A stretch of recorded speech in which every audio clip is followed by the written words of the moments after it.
Hey everybody, welcome to Simple Church. We're going to do something a little different today. Let's see if we can find Pastor Sam.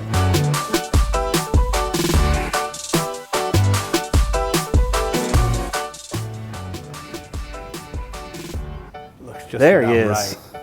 What's going on? How you doing, man? Not too shabby. What are you up to? I am putting the final touches on my office, and it really, really excites me. That's awesome. Hey, well, we're going to do something a little different. Yeah. Today, we're going to ask you some questions. I love questions. All right, tell us what Simple Church is all about. Simple Church is church that's not necessarily in the building, although today you find us in the new portion of our building.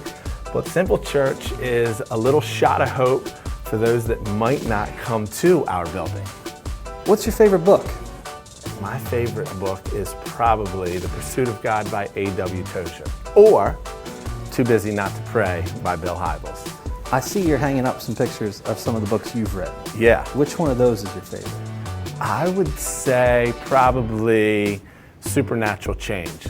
Supernatural Change was really my effort to capture what Jesus did in my life as I paralleled it against John chapter 8, a story of a man who had his life radically changed by Jesus. And it was a really incredible sort of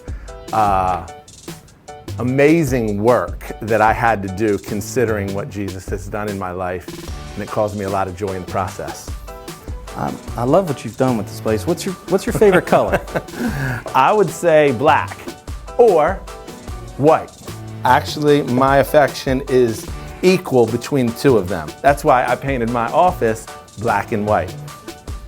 I couldn't have told by what's going on around here, but what's your favorite food?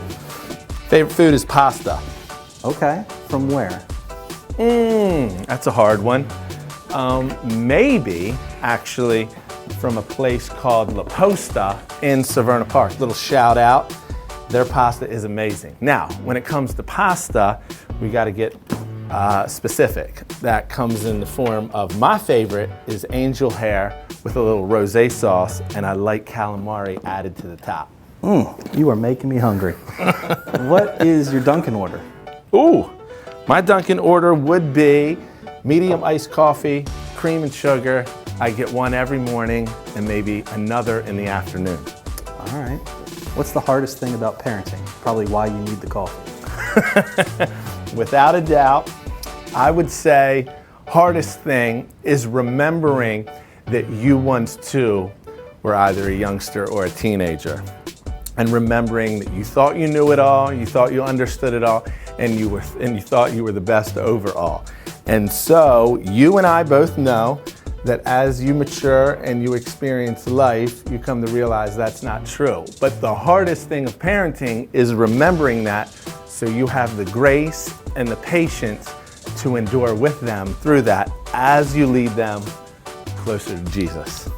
Okay, in light of that, what advice would you give your teenage self? Ooh, I would say, Sammy, focus more on your character than your competency, because your character will take you further than your competency ever will. Okay, a couple more questions. Yeah. Cats or dogs? Ooh, that's easy. It just so happens that I'm hanging a picture of my dog. Cats are from the devil. That's my dog Sawyer, who is a very distinguished gentleman. Morning person or night person? Morning. Vintage or new? New. Favorite shoe brand? For comfort, Cole Haan. For look, Nike J's. Instagram or Facebook? Instagram. Mountains or beach? Mountains all day. Okay, one last question. Yeah. As a pastor, what is one area that people are struggling the most with right now? I would have to say mental health and mental wellness.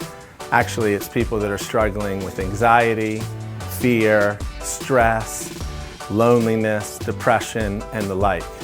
And truth be told, I feel like it's all rooted in one major thing. And so that one needs some unpacking, and that's exactly what I would like to do. I think as a pastor, one of the most prominent issues that I've experienced as of lately that people are struggling with is this matter of mental wellness. So many people that I hear from are dealing with matters of anxiety, worry, fear, and depression. So much so that actually statistically right now in our culture, some 19 million people say that they're dealing with some form of worry and fear. 18 million people say that they battle with depression, and 40 million people say that they struggle with anxiety. And when I consider those that I've spoken to, and I consider how prominent this issue is, I've experienced that many times there's a common thread that runs through all of those issues. And that common thread is actually what you and I are yoked to. Now, please know that this common thread isn't applicable for every mental and emotional scenario, but it's certainly applicable to a lot. And when it comes to you and I being yoked to something, we might not understand what that means or have a clear definition of what that is, but Jesus most certainly did when he spoke to his culture. It was Jesus in Matthew chapter 11 that makes this most profound invitation. Remember, he's the giver of life, the one that created you and me. He knows the pathway to blessings. And he says this, "Come to me, those of you that are dealing with heavy burdens and that are heavy laden, those that are dealing with anxiety, worry, fear, depression, loneliness, and the like." And he says, "Take my yoke upon you and learn from me, for my yoke is easy and my burden is light. And when you do," Jesus said, "you will find rest for your soul." When Jesus was speaking about rest, in his context, what he meant was a greater level of peace, a greater level of joy, a greater level of contentment, a greater level of hope. And he said, "I want to offer you that, but it's first predicated on you being yoked to me." Now, those that would have heard Jesus would have understood exactly what that meant. That a yoke was an apparatus and or an instrument that a farmer would apply to two oxen as he plowed a field and plowed a row. And those oxen would have taken this yoke and harnessed them over both of them so that the strong ox would pull in parallel the weak ox. And so Jesus was saying that I want you to be yoked to me so that I can pull you to a place that arrives you at rest, a place that arrives you at peace, a place that arrives you at joy. Jesus was framing the thought so as to say, I'm the strong one and you're the weak one, but as you're yoked to me, I'm going to lead you to life. In essence, what Jesus was saying is that what you're yoked to spiritually will determine where you and I are mentally. And I think that this has profound implications for the day and age we live in and for you and I, no matter our context. And so Jesus is saying, I want to be the one that leads you. I want to be the one that takes your burdens. I want to be the one that gives you the pathway to peace. But first, you must be yoked to me. But I want you to know this, that there's someone else that wants to yoke you, and it's the very enemy of your soul.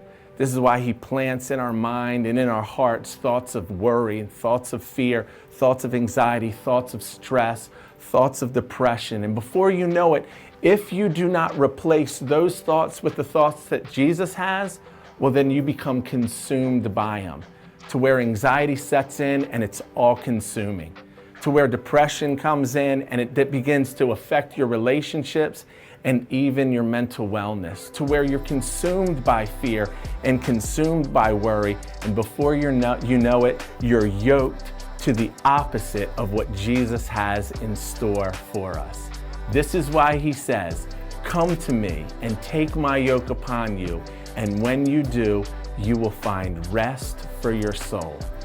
What you and I are yoked to spiritually will ultimately determine what we are mentally. This is why the Apostle Paul says, when you think on these things that are pure and lovely, of good report, excellent and trustworthy. Think Jesus thoughts, think biblical thoughts, think the thoughts that your Maker has for you. And when you do, the byproduct is rest, peace, and mental wellness. And so I have a question for you. What are you yoked to?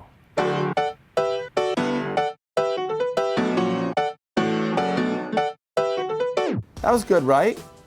Yeah. Clear? Yeah, that was great. All Hey, right. before you go, we got you a little office warming present. Oh, thank you, man.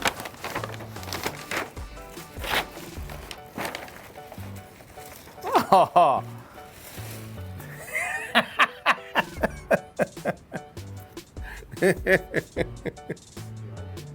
I love it. It's going to be front and center in my bathroom.